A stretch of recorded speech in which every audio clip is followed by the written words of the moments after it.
Hi again, 6th grade. Today we're going to work on page 26, and I've got Mr. Ward again here to be my brass expert, and thanks, Mr. Ward. Okay, page 26, line 101. We've got a couple things to demonstrate before we get started. For the brass, well, for everyone, this is called chop builders, and for the brass instruments, I don't know that I've talked about this before, but your chops refer to your embouchure, and 101 is called, it doesn't say it here, but they're called lip slurs, and it's when you play two different notes with the same fingering. So Mr. Ward is going to first of all demonstrate 101 on the trumpet. And any comments else on? Yeah, just notice I won't be moving my fingers except every two measures. I'll be right. Yeah, I was going to say, yeah, we always start off with the one whole slur brass is always the same position or fingering.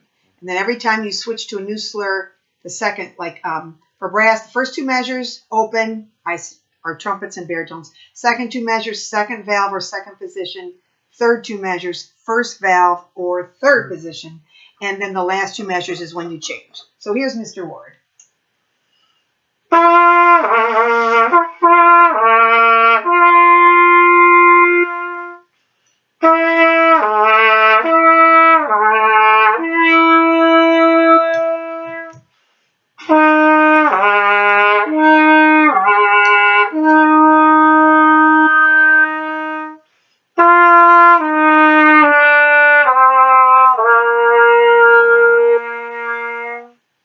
Okay, thanks.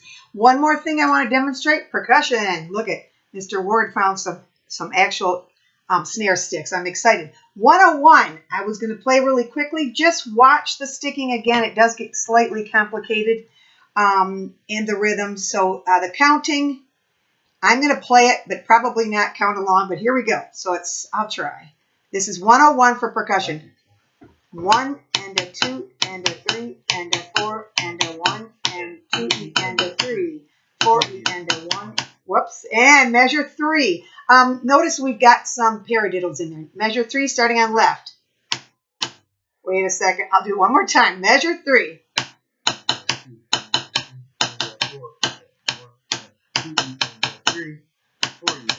Second line, I can't play and count at the same time. Okay, I'm watching the sticking mostly. So second line, we're starting with right hand, right stick.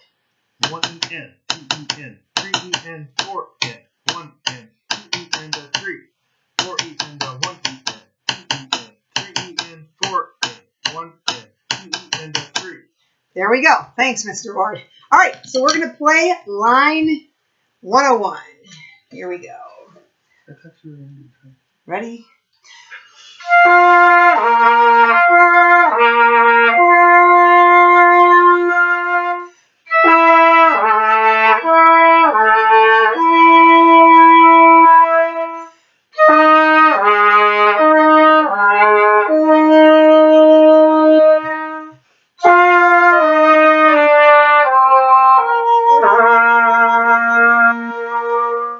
All right, thanks, Mr. Ward. We're going to pause for a second. Okay, we're back. Now, line 102, low down. Flutes, we've got a new note, low D. First finger, you'll notice, is down for low D. So here's 102 on the flute.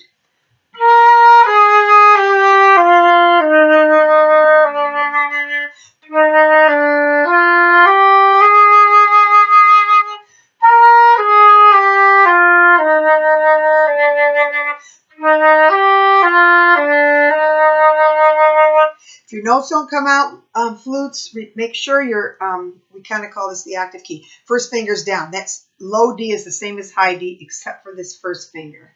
And also remember, bring your jaw back a little bit, your bottom jaw back if that doesn't speak for you.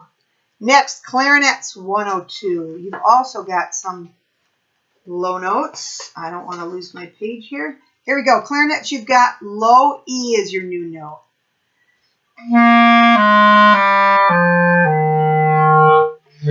So it's F, E. I'll try that again.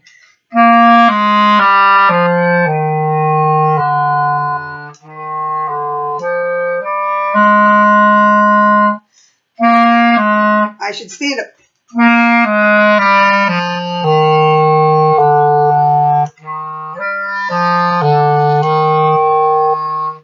you go. If you're using the Interactive Practice Studio, listen along and that will help you with reading that. Okay, moving on. That was 102, Sax's brass. You didn't have any new notes, so that's how it sounds. 103, sorry. Dotted quarter notes. This is where we enter new territory of counting. Hopefully some of you remember this from Mrs. Hoover. I wrote this out. Look at the top in blue. You've got the eighth notes, quarter notes, dotted quarters. But basically, one dotted quarter note is the same as 3 eighth notes. So when we're going to do the counting on 103, they tie together these eighth notes. So 1 and 2 and equals the same as 1 and 2 and, which is the same as 1 and 2 and.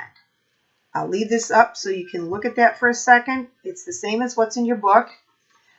If I clap and count line 103, it goes like this. 1 and 2 and 1 and 2 and 1 and 2 and 1 and 2 and 1 and 2 and 1 and 2 and 1 and 2 and 1. Where you have the slurs, like I wrote on my paper, you're not going to tongue or clap on those because they're slurred together. They tied this, this, and this. So 3 eighth notes is the same counting, the same value as a quarter note tied to an eighth. And it's also the same value as a dotted quarter. Remember when we learned about dotted half notes, the dot equals 1/2 of the value of the note in front of it. So a quarter note gets 1 beat. If we had a dot, we had a half. So 1.5 beats. All right, dotted quarter, 1.5 beats. Again, I think listening to the recording helps. So I'm going to count and clap 103 one more time. Here we go. 1, and it's 2 beats per measure, so that's why I'm only counting to 2. 1 and 2 and 1 and 2. Here's our slur, our ties. 1 and 2 and 1 and 2. Breath mark. And 1 and 2 and 1 and 2 and 1 and 2 and 1. Off. I'll play 103 quickly just so you get the feeling of it. Here we go.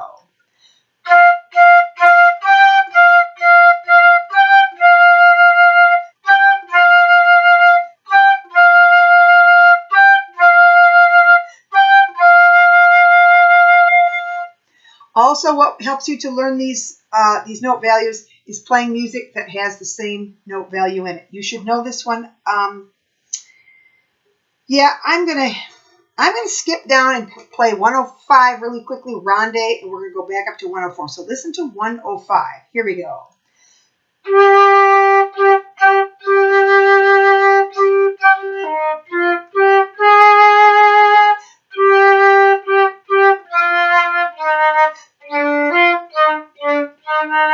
I'll repeat.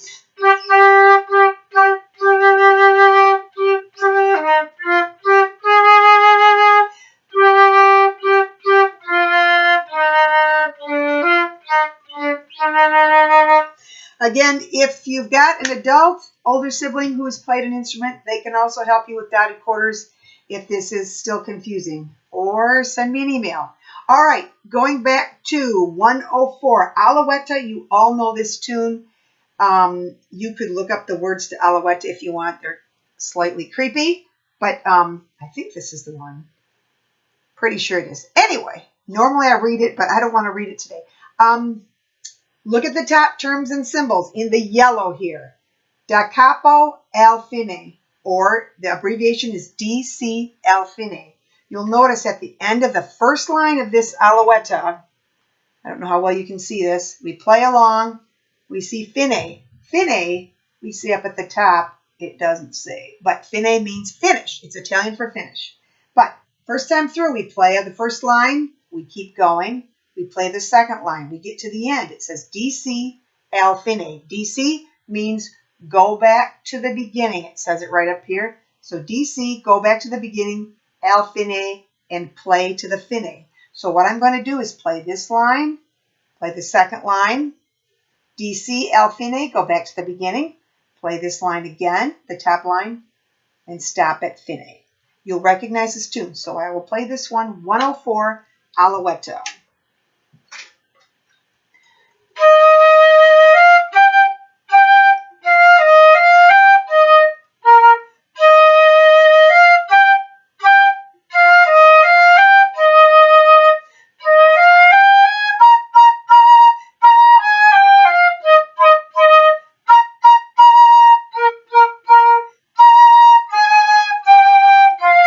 Back to the beginning.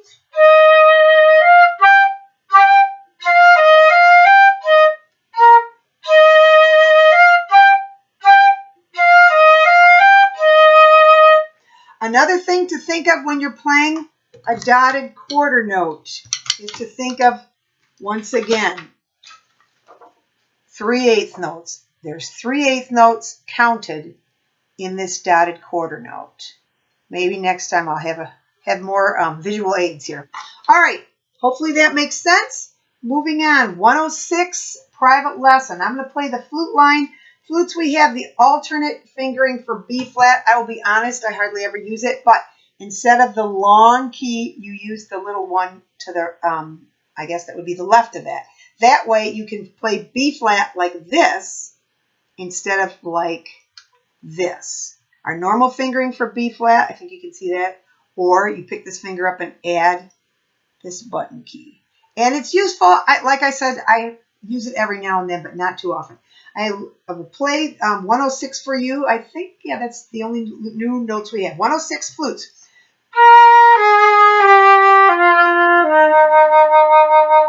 And line B, same thing. I'll use my alternate fingering this time. Same notes, 1 octave higher. Let me show you that one with the octave key, or with the B flat key. It's just when you're in a hurry, it's one less finger to push down if you want, flute players. Clarinets. I'm going to shut this so I can see this. Clarinets, we're just practicing again, going all the way down to low E. Here's 106 clarinets. Watch your slurs and tonguing. And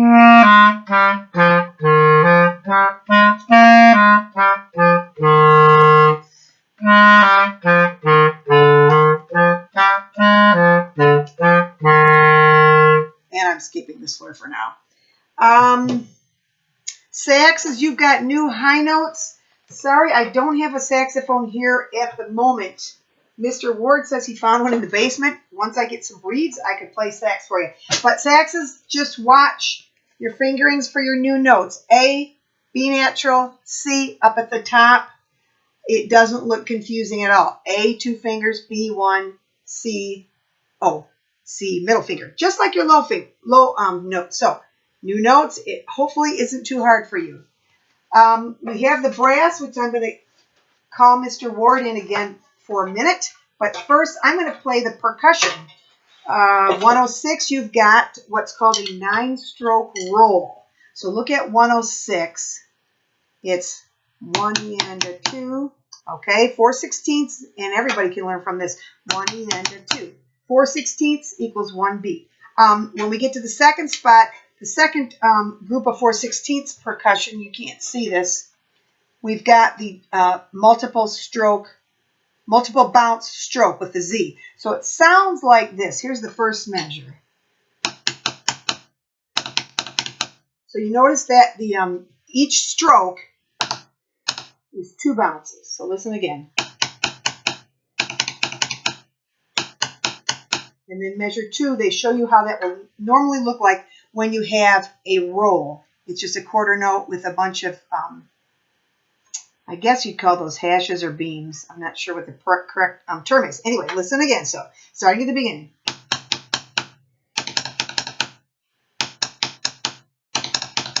And then we switch. I'll measure 3. Start with your left hand.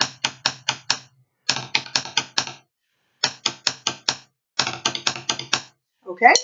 That's how that sounds. That's called a 9-stroke roll percussion. So from now on, when you see that, And even right here, I'm seeing on the mallet, you have a note, and it just has a bunch of the beams or hash marks, I like to call them. That just means roll. Okay, we're going to pause one more time, have Mr. Ward demonstrate on the brass. Okay, Mr. Ward is back. I'm holding his trombone for a minute. He's playing the trumpet part to 106. Yeah, and I want you to notice that my fingering pattern is the same for the first 4 measures compared to the second 4 measures. The second 4 measures are just a higher partial, but the fingering pattern is exactly the same. Okay.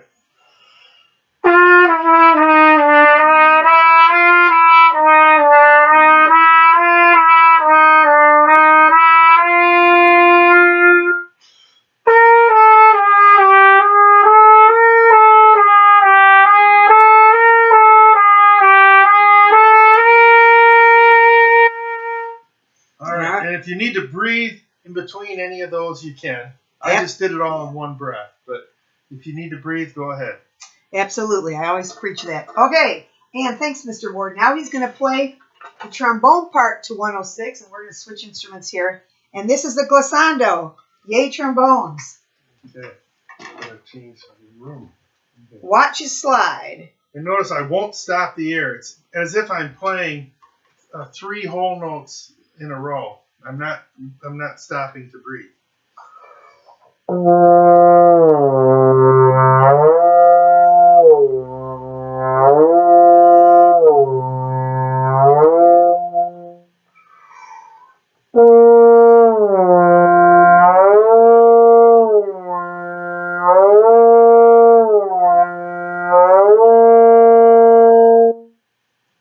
right. All right. Thanks. You're So welcome. that's the cool thing that trombones can do, guys. And we do have some pieces of full band music that have glissandos for trombones, and hopefully we will get to do one next year. All right, that's it for today. Thanks for watching. I'll see you next time, and have a great week.